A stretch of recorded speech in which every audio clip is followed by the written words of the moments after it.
ভিডিওটি সম্পূর্ণ দেখতে থাকুন, ধীরে ধীরে আপনার সমস্ত প্রশ্নের উত্তর পেয়ে যাবেন। ক্রেভেনের প্ল্যান অনুযায়ী অস্ত্র পাচারকারীকে হত্যা করে সেখান থেকে পালিয়ে যায়, কিন্তু এখানে আমরা ক্রেভেন কার্যক্রম দেখে বুঝতে পারি তার মাঝে অস্বাভাবিক কিছু ক্ষমতা রয়েছে।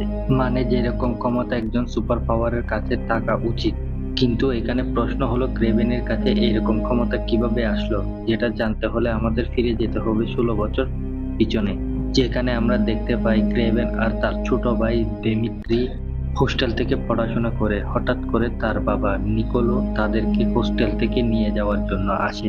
কিন্তু এখান থেকে নিয়ে যাওয়ার পথে তাদের বাবা তাদের জানায় তাদের মা হঠাৎ মারা গিয়েছে। তাই তাদের বাবা সিদ্ধান্ত নিয়েছে পড়াশোনা না করে যুক্তি। তাদের বাবা মনে করে এটা তাদের ভবিষ্যৎ সুন্দর করবে। আচ্ছা, এখানে বলে রাখি ক্রেভেনের ভালো নাম কিন্তু সের্গি, পরিবর্তনে সে তার নাম চেঞ্জ করে রাখে ক্রেভেন।